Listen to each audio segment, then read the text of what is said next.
Keluarga Pak Jokowi kembali menuai sorotan dan cibiran. Sejak skandal Mahkamah Keluarga yang disusul dengan pencawapresan Mas Gibran, dan kemudian pemecatan Paman Anwar Usman dari jabatan Ketua Mahkamah Konstitusi, ibu negara kita, dalam sengkarut majunya Mas Gibran sebagai cawapres dari Eyang Prabowo. Kabar ini sungguh mencengangkan, benar-benar mencengangkan. Pertanyaannya, apakah benar semua sengkarut majunya Mas Gibran sebagai cawapres dari Eyang Prabowo cuma disebabkan keinginan dari sang ibu suri? Makanya, konon sudah sejak awal tahun 2023 ini, Ibu Iriana sudah meminta dukungan kepada para anggota keluarga buat mendukung pencawapresan Mas Wali Gibran. Jadi selama ini, apa yang dikatakan oleh Pak Jokowi ke hadapan media tampaknya memang banyak bohongnya, nggak sesuai dengan kenyataannya. Permainan berbahaya yang dilakukan Jokowi dan kroninya ini dalam mengusung Gibran itu punya potensi besar untuk memecah belah bangsa kita. Ada permainan kotor dari dalam istana untuk meloloskan Gibran, anak presiden, dengan cara-cara yang tidak demokratis dan mirip cara Orde Baru untuk berkuasa. Ada cerita tentang kejadian pembusukan di Mahkamah Konstitusi. Ada juga cerita tentang gerakan istana memberi karpet merah kepada Gibran. Mahkamah Konstitusi yang seharusnya menjadi wasit di dalam Pilpres 2024 ini malah berpihak kepada salah satu peserta dengan cara yang sangat barbar, yaitu mengubah undang-undang hanya karena ketua Mahkamah Konstitusi itu adalah pamannya Gibran Rakabuming. Dan yang kemarin yang sangat viral itu adalah tentang perannya Ibu Iriana, istrinya Presiden Jokowi yang ternyata punya pengaruh besar dalam pencalonan Gibran anaknya dengan menabrak banyak aturan negara. Pasti istana dan Ibu Iriana bereaksi keras karena itu berpotensi fitnah. Jadi kenapa pihak istana dan pihaknya Ibu Iriana gak bisa membantah? Ya karena semua informasi itu benar adanya. Sehingga pihak istana dan Ibu Iriana gak bisa membantah kebenarannya. Dari sini terlihat ada bau-bau kelicikan yang berjalan di dalam sistem. Soal anggaran, keamanan, dan backingan. Kita kebayang siapa yang paling diuntungkan oleh sandiwara yang besar. Gak mungkin ribuan orang itu gerak sendiri tanpa dikendalikan. Gak mungkin. Gak mungkin gerombolan itu manut-manut saja tanpa diinstrukturi. Kekacauan ini adalah tanda bahwa 2024 mengandung banyak sekali aroma busuk. Jelas sumbernya adalah akal bulus dan nafsu politik. Sebenarnya masyarakat udah paham. Mata kita semua udah terbuka lebar. Bahwa tanda-tanda kecurangan dan keculasan semakin jelas. Bahkan dari tingkat yang tinggi sampai level desa. Bahkan para kepala desa dan perangkat aja dimobilisasi. Gak kebayang politik kebusukan macam apa yang beredar di desa-desa. Belum lagi perangkat hukum, sistem, dan sumber daya negara. Ganjar Pranowo dengan sangat percaya diri, tegas, berapi-api, bicara tentang Indonesia dan bicara tentang hal-hal yang sangat esensial dan menjadi perbincangan publik akhir-akhir. Tentang jalannya pemilu yang harus jujur, adil, dan bersih tanpa intervensi dari siapapun. Aparat negara, ASN, TNI, Polri harus netral. Bagaimana pemilu harus dimaknai sebagai sarana berdemokrasi yang bebas KKN, khususnya nepotisme. Ini seolah-olah menohok keras orang-orang yang selama ini bermain nepotisme, kolusi untuk menggolkan pasangannya. Mengacak-ngacak aturan hukum hanya sekedar meloloskan sang anak yang bernama Gibran Rakabuming Raka. Nah, kalau kita bicara kolusi dan nepotisme, jelas terkonfirmasi dari hasil Majelis Kehormatan Mahkamah Konstitusi bahwa si Paman Usman atau Ketua MK waktu itu dianggap melakukan pelanggaran berat sehingga meloloskan sang keponakan Gibran Rakabuming Raka menjadi calon wakil presiden. Kita mempunyai calon wakil presiden seperti Gibran Rakabuming Raka, seseorang yang dipaksakan oleh keadaan, oleh kepentingan ayahnya. Kita mempunyai calon wakil presiden Profesor Dr. Muhammad Mahfud MD. Bandingkan dengan Gibran Rakabuming Raka yang baru 2 tahun menjadi wali kota. Itu pun atas privilege dia sebagai anak presiden. Dengan keputusan MK yang mepet dan dadakan ini, kepala daerah mana lagi yang siap maju jadi cawapres kecuali Gibran? Jadi kalau banyak yang nuduh undang-undang itu dibuat cuman untuk Gibran, ya itu wajar. Kecuali kalau ada nama lain yang seumuran Gibran, terus pengen maju nyawapres juga. Nah itu baru beda urusannya. Berarti undang-undangnya dibuat untuk semua anak-anak muda Indonesia. Jangan sampai kejadian tahun 98 di mana seluruh elemen masyarakat dan para aktivis turun ke jalan untuk melawan penguasa karena dilihat melanggar konstitusi dengan pakai sumber dayanya sebagai presiden untuk kepentingan keluarganya doang. Jadi untuk kalian semua rakyat seluruh Indonesia, gue mau ingetin, ini pesta demokrasi, bukan acara hajatan keluarga Jokowi. Jangan karena Jokowi pernah berbuat banyak untuk negara ini, terus kalian memaklumi kalau dia mengacak-ngacak hukum demi kepentingan keluarganya sendiri. Gibran akhirnya maju mendampingi Prabowo meski keputusan yang membuat dia bisa maju itu secara moral tidak bisa dibenarkan, secara etika salah. Harus jujur kita akui, dalam proses pengambilan keputusan itu terjadi cacat moral dan etika. Buktinya apa? Buktinya sidang Majelis Kehormatan Mahkamah Konstitusi sudah memutuskan dan membuktikan cacat etika dan moral itu. Hukumannya apa? Hukumannya dia diturunkan dari ketua MK, lalu tidak boleh ikut dalam proses persidangan yang mengadili perkara-perkara pemilu. Kalau bicara soal standar hukum, ini absah secara hukum. Lo tahu nggak? Kim Jong-un, Presiden Korea Utara itu, dia jadi presiden juga sesuai dengan undang-undang di sana. Iya kan? Dia menjadi presiden seumur hidup juga sesuai dengan undang-undang di sana.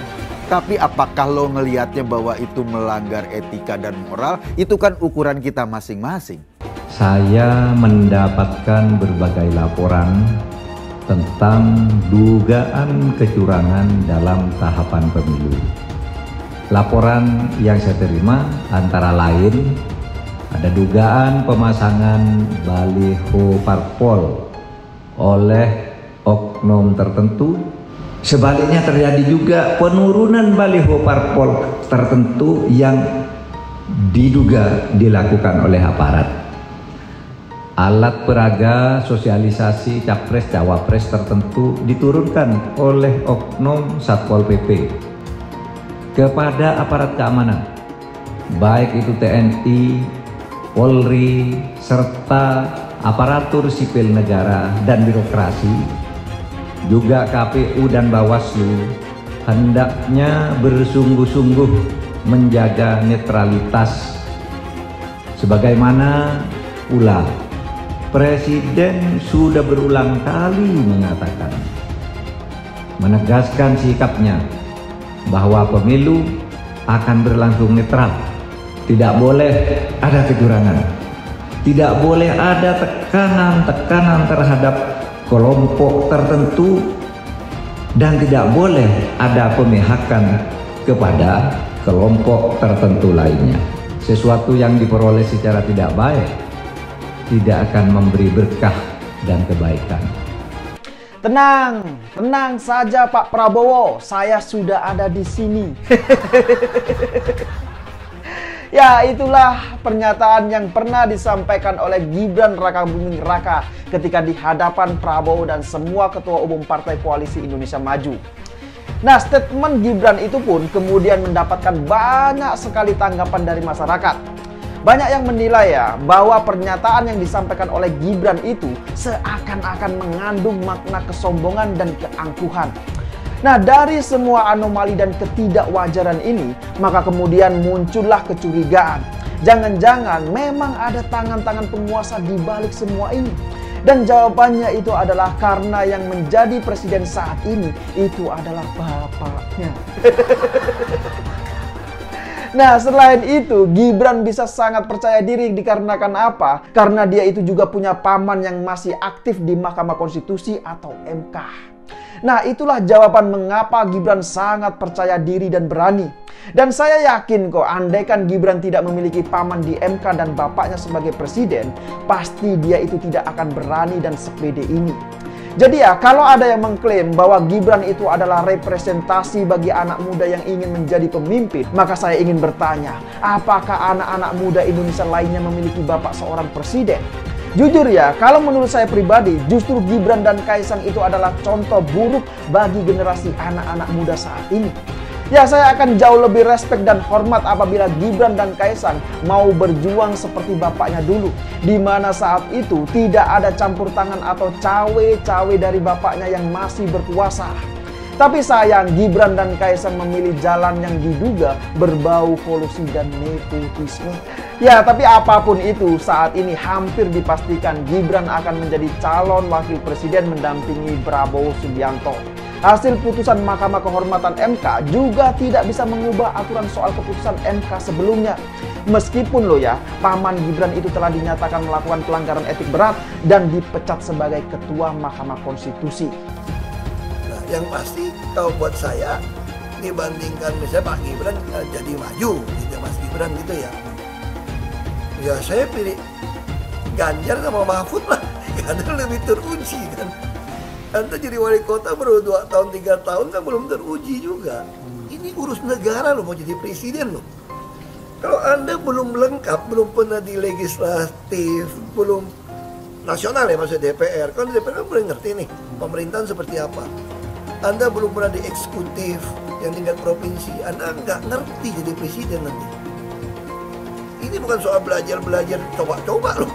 Ini negara dipertaruhkan untuk 2045. Kita kan mau mencapai 100 tahun ini mau jadi apa? Kalau coba-coba, ini negara sebentar lagi 300 juta penduduk kita. Mana boleh kita kasih orang coba-coba. Saya tidak meremehkan anak muda ya. Anak muda bisa lebih kreatif gitu ya. Tapi bicara tata negara, harus mengerti konstitusi. Anda bukan hanya untuk berani untuk maju. Kalau cuma berani maju, banyak bisa kita pilih orang berani maju. Tapi yang lengkap dengan track record ini kan butuh waktu pembuktian. Pasti pilih Pak Ganjar, Pak Mahfud yang lebih pengalaman.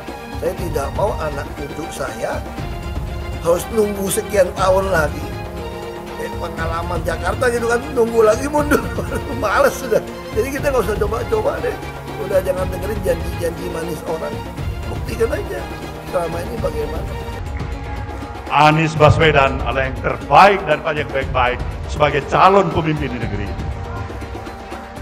Alam semesta memberikan dukungannya kepada kita. Hingga betapa besarnya dan betapa beratnya rintangan itu, insya Allah kita akan mampu melewati itu, saudara semuanya. Kita akan mampu melewati itu, dan insya Allah kita akan membawa kemenangan kepada pasangan kita ini. Pasangan kita, amin. Pasangan kita, amin. Insya Allah. Harus dicek betul, pernah nggak calon pemimpin kita, calon presiden kita ini memecah belah umat. Kalau punya jejak pernah memecah belah umat, jangan dipilih. Kita lihat apakah pemimpin kita, calon pemimpin kita ini ya pernah menggunakan agama sebagai alat untuk memenangkan kepentingannya atau tidak. Kalau agama diperalat untuk merebut kekuasaan, jangan dipilih. Sekali lagi, kalau ada calon pemimpin yang punya rekam jejak memperalat agama untuk kepentingan politiknya, jangan dipilih. Maka kalau kalian pendukung saya, haram hukum yang membawa isu sara, haram hukum.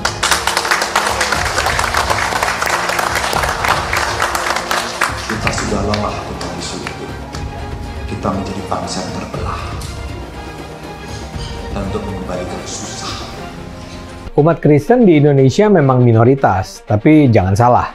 Umat Kristen akan memegang peran menentukan apakah Anies akan menang dalam Pilpres 2024. Kalau secara perlahan semakin banyak orang Kristen yang berpaling ke Anies, yang akan menang nantinya sangat mungkin Anies. Suara pemilih Kristen di Indonesia adalah sekitar 10% lah. Kalau ekstrimnya semua warga Kristen memilih Ganjar, artinya Ganjar akan mendapat tambahan 10% suara dan Ganjar akan menang. Nah, itulah saya katakan kekompakan suara pemilih Kristen akan menentukan. Begitu suara pemilih Kristen terbelah secara timpang, Anies akan bisa mengalahkan Ganjar. Anies tahu jagoannya itu hanya akan menang kalau bisa memecah suara pemilih Kristen. Sekarang semua bergantung pada umat Kristen. Kekompakan pemilih Kristen akan menentukan apakah pada akhirnya Indonesia akan dipimpin Anies atau Ganjar. Elektabilitasnya Anies merosot ya seiring mulai terkuaknya kontroversi dari kepemimpinan Anies di Jakarta. Gen Z juga tahu kalau Anies adalah sosok yang didukung kelompok intoleran yang membuat Pilgub DKI 2017 menjadi sangat kotor.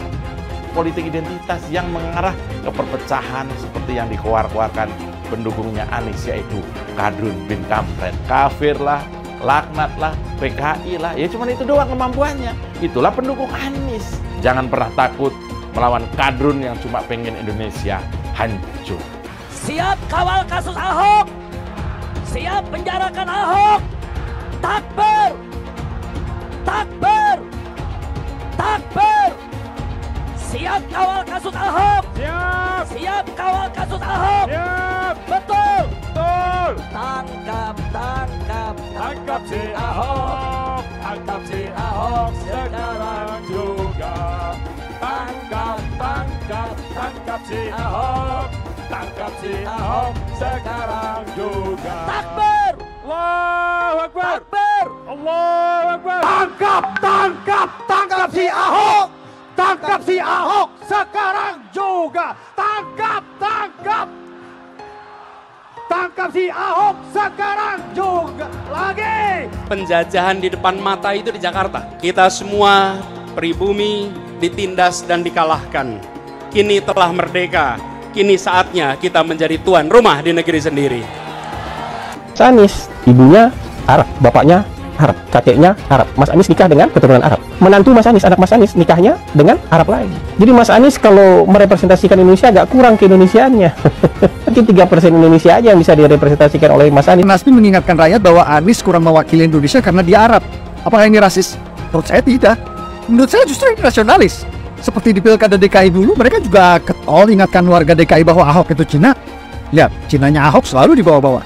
Bahkan sampai terang-terangan ajak ganyang bantai Cina. Jadi sah-sah aja kalau Hasan Nasbi bilang Anies itu kurang mewakili Indonesia karena dia Arab. Lah, mereka juga dulu begitu.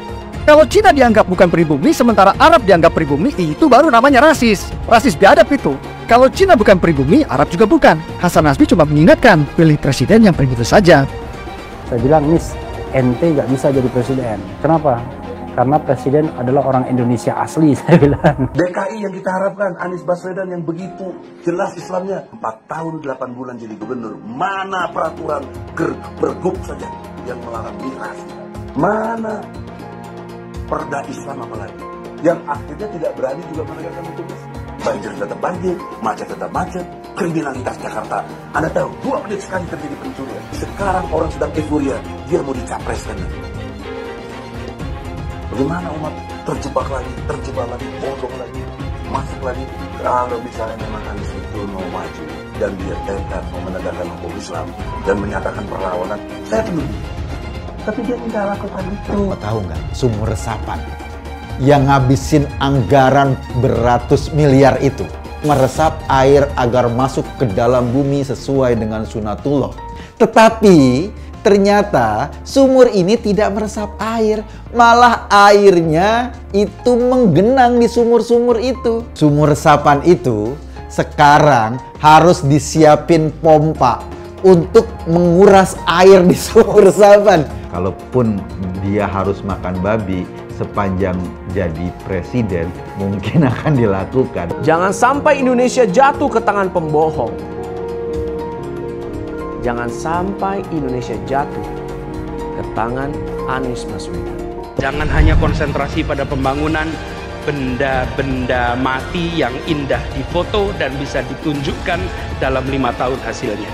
Kalau kita mau menilai sebuah janji, maka lihat janjinya atau lihat kenyataannya. Dulu janjinya apa ya? Dan ini aneh, betul-betul aneh. Ini bukan kampanye, tapi saya sampaikan di sini. Di satu sisi menyiapkan jalur-jalur air untuk dikirim ke laut, di sisi lain di lautnya dipasang dengan pulau reklamasi, tinggal tunggu waktu jadi rob, air balik. Dan ini melawan sunnatullah. Kenapa? Air itu turun dari langit ke bumi, bukan ke laut. Harusnya dimasukkan ke dalam bumi, masukkan tanah. Di seluruh dunia air jatuh itu dimasukkan ke tanah, bukan dialirkan pakai gorong-gorong raksasa ke laut. Jakarta telah mengambil keputusan yang fatal. Bukan banjir, itu memang parkir air. Bukan banjir, itu memang parkir air. Masyarakat berkeliling dengan membawa toa untuk memberitahu semuanya, termasuk sirine. Ibon 82 miliar. Apa alat transportasi yang dimiliki oleh hampir setiap orang? Alat transportasi yang dimiliki semua orang adalah kaki. Saya mensyukuri kenapa kalah, kenapa ditahan. Saya bersyukur atas itu semua. Saya coba bayangkan ya, kalau seandainya waktu itu kita menang, gitu ya, hari ini belum tentu kita bisa nikmati seperti ini. Kita bersyukur 5 tahun Tuhan izinkan kasih ke orang yang pintar ngomong untuk kerja. Coba kalau kita bayangkan gitu ya, kalau kemarin saya masih jadi gubernur, ini saya udah turun ini. Tapi yang pintar ngomong itu dikira orang hebat kan? Ini lebih berbahaya tahun 2024. Langsung ketahuan karakternya. Langsung ketahuan itu. Di saya juga ada kutipan Pak di kamar saya Pak. Tulisannya, Jakarta telah mengambil keputusan yang fatal. Gus Dur itu buta mata juga buta hati. Pancasila Soekarno, ketuhanan ada di pantat. Anak Tuhan dari mana? Kalau Yesus anak Tuhan, bidangnya siapa? Besok di seluruh wilayah Indonesia kami katakan dan Iblis hanya menggoda orang yang beriman. Makanya jarang-jarang orang kafir kerasukan setan. Yang kerasukan setan itu orang baik-baik. Jarang, saya belum pernah nengok Cina kerasukan setan. Pernah tak Ahok itu kerasukan setan? Enggak, setannya juga. Karena sesama setan dilarang saling menggoda. Karena di salib itu ada jin kafir. Karena di salib itu ada jin kafir. Karena di salib itu ada jin kafir. Haleluya. Kepalanya ke kiri apa ke kanan? Kepalanya ke kiri apa ke kanan? Tetap percaya salib itu lambang mulia, bukan jin. Kok ketawa? Aku nggak nyindir siapa-siapa loh. Kalau Anda tanya saya jadi presiden, saya hari ini jadi presiden juga saya tahu apa yang saya mesti kerjakan. Karena saya udah kenyang dari DPRD tingkat 2, dari pengusaha, DPRD tingkat 2, bupati. Bupati itu paling kerja benar, paling ngerti tuh soal daerah seperti apa. Sampai hari ini portofolio saya lengkap sampai ke BUMN. Saya pernah legislatif, pernah eksekutif, tapi nggak usah andai-andai gitu kan. Tapi kalau saya hari ini jadi saya tahu apa yang saya mesti kerjakan. Ya Anda nggak usah khawatir. Kita nggak bisa hindari ada orang memanfaatkan soal SARA untuk kampanye, apalagi untuk menjatuhkan kita yang dikategorikan sebagai minoritas. Tapi bagi saya, ketika kita ada turun ke masyarakat, masyarakat juga bisa membaca, bisa merasakan mana yang tulus, mana yang tidak. Jadi ada guyonan gini dari teman-teman saya, bahwa saya itu bukan cuma double minoritas, tapi triple. Artinya apa? Udah turunan Tionghoa, Kristen, dan katanya terlalu jujur di pemerintahan. Jadi itu gak disukain. Ini triple katanya. Relawan Anies yang mayoritas pengasuh khilafah, seperti kadrun FPI dan HTI, ingin melengsarkan Pak Jokowi. Dengan menggunakan politik identitas, relawan Anies akan menggulingkan Jokowi. Tapi pendukung Anies lupa bahwa 82% penduduk Indonesia suka dengan kinerja Pak Jokowi. Ingat, di belakang Anies ada ormas pengasuh khilafah, seperti FPI, HTI, PA212. Saya yakin sebentar lagi karma Ahok akan mengejar Anies Baswedan. Dan yang terbaru nih, yang baru saja meledak di akhir minggu lalu, yang membongkar peran besar dari Ibu Iriana Jokowi, ibu negara kita, dalam sengkarut majunya Mas Gibran sebagai cawapres dari Eyang Prabowo. Yang menarik dari semua kisah pengaruh besar Ibu Iriana ini adalah kabar kalau Pak Jokowi tidak berkutik sama kemauan Ibu Iriana. Pak Jokowi tidak bisa berkata tidak sama kemauan dari Ibu Iriana. Keluarga Pak Jokowi kembali menuai sorotan dan cibiran. Sejak skandal Mahkamah Keluarga yang disusul dengan pencawapresan Mas Gibran, dan kemudian pemecatan Paman Anwar Usman dari jabatan Ketua Mahkamah Konstitusi, sepak terjang dan perilaku keluarga Pak Jokowi memang kerap menjadi perhatian dan pergunjingan publik. Mungkinkah Pak Jokowi lebih mendengarkan kemauan dari Ibu Iriana dibandingkan masukan dan saran dari para ketua umum partai? Saran dan masukan dari Pak Erlangga Hartarto dari Golkar, dari Pak Zulkifli Hasan dari PAN, dan bahkan tokoh senior Pak Yusril Iza Mahendra dari Partai Bulan Bintang. Kalau memang ini benar, kalau ini memang benar ya, ini benar-benar mencengangkan. Kabar ini sungguh mencengangkan, benar-benar mencengangkan. Pertanyaannya, apakah benar semua sengkarut majunya Mas Gibran sebagai cawapres dari Eyang Prabowo yang dalam tahapannya sampai ada pembegalan terhadap lembaga yudikatif yang suci, ada pembegalan terhadap Mahkamah Konstitusi, apakah benar semua kisruh konstitusional ini cuma disebabkan keinginan dari sang Ibu Suri? Sangat sulit buat dipercaya. Soal apakah benar Ibu Suri kita, Ibu Iriana adalah pengatur di belakang semua sengkarut majunya Mas Gibran sebagai cawapres dari Eyang Prabowo, ini memang sulit buat dipercaya. Sangat-sangat sulit buat dipercaya. Mungkin Pak Jokowi memang punya kelemahan dalam menghadapi keinginan-keinginan dari istrinya, yakni Ibu Iriana. Ya, itulah kekuatan perempuan yang kadang-kadang memang mencengangkan. Maka bisa jadi sama seperti mendiang diktator Orde Baru Pak Harto, bisa jadi Pak Jokowi juga punya kelemahan dalam menghadapi kemauan-kemauan dari Ibu Iriana. Bisa jadi ini memang satu dari sedikit kelemahan dari Pak Jokowi. Ya, mungkin ini mirip-mirip ya sama Pak Harto yang juga nggak bisa berbuat apa-apa waktu menghadapi keinginan-keinginan dari Ibu Tien di era Orde Baru dulu. Waktu Ibu Tien mau membuat Taman Mini Indonesia Indah, di awal tahun 70-an, walaupun proyek ini menghamburkan banyak anggaran negara, Pak Harto tidak kuasa untuk mencegahnya. Kalau Ibu Tien sudah punya mau, Pak Harto memang nggak bisa mencegahnya.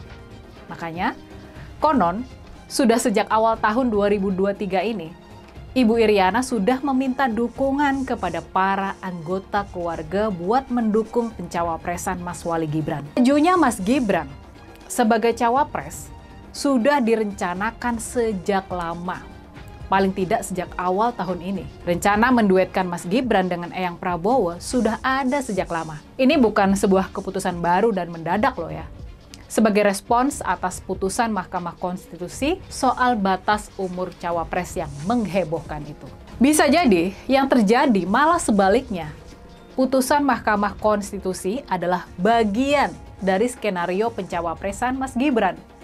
Ya, walaupun ini kemudian memakan korban dengan dipecatnya Paman Anwar Usman dari jabatannya sebagai Ketua Mahkamah Konstitusi. Tapi rasa-rasanya ya, kalau melihat semua fakta yang ada, rasa-rasanya agak mustahil kalau drama Korea yang satu ini nih, sinetron yang satu ini, adalah Ibu Iriana yang menjadi sutradaranya. Rasa-rasanya mustahil.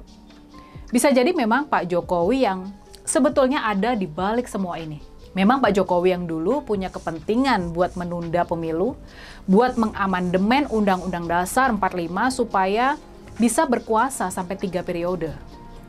Rasa-rasanya memang lebih masuk akal kalau Pak Jokowi lah yang menjadi sutradara di balik semua sengkarut ini. Tapi bisa jadi juga, Ibu Iriana memang sangat tahu dengan apa-apa yang direncanakan dan dilakukan oleh Pak Jokowi.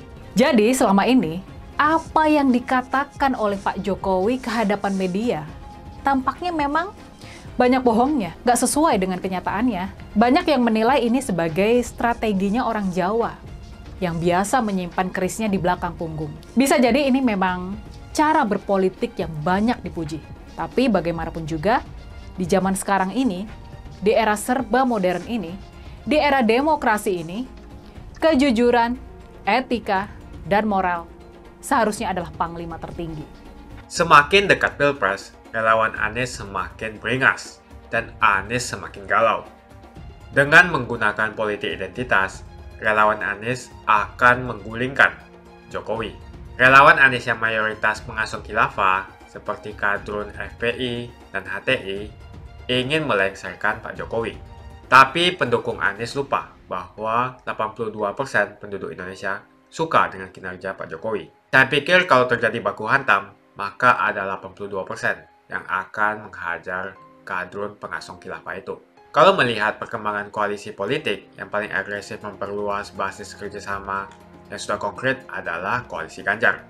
Sejak Ganjar diumumkan oleh PDIP, sudah resmi koalisi Ganjar ini didukung oleh 3 partai, yaitu P3, Hanura, dan juga Perindo. Nasdem pun semakin pusing melihat Anies, karena elektabilitas Anies semakin jatuh, dan banyak kader-kader Nasdem terjerat kasus korupsi, seperti belakangan kasus korupsi BTS. Kasus korupsi 8 triliun yang dilakukan oleh kader terbaik Nasdem yaitu Johnny G. Plate, ini sangat menghantam Partai Nasdem, Menteri dari Kementerian Pertanian, di mana ini juga adalah dari Partai Nasdem.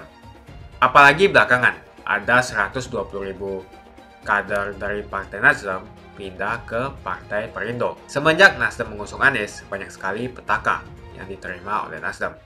Apakah ini merupakan karma dari Ahok? Silahkan komentar di kolom komentar. Yang jelas saya tidak akan memilih Anies, karena Anies bukan pribumi yang jelas. Dan Anies juga merupakan antitesis daripada Jokowi. Antitesis artinya bertolak belakangan dengan semua kebijakan Jokowi. Anies sudah terang-terangan menyebutkan dia tidak akan melanjutkan kinerja dari Pak Jokowi. Tidak ada infrastruktur yang akan dibangun jika Anies memimpin Indonesia 5 tahun ke depan. Lagi pula Anies juga didukung oleh khilafah dan pendukung Anies dari ormas seperti FPI dan juga HTI. Apa kita mau FPI dan HTI kembali di Indonesia jika Anies memimpin? Anies adalah bapak politik identitas yang menghalalkan segala cara untuk menggapai kekuasaan, termasuk menggunakan politik identitas berbasis agama. Kita lihat di kasus Ahok. Kita sudah bisa melihat kinerja Anies selama 5 tahun di Jakarta, dan ini merupakan rekam jejak Anies Baswedan. Tidak ada satupun janji yang dipenuhi, dan tidak ada kinerja yang bisa dibanggakan.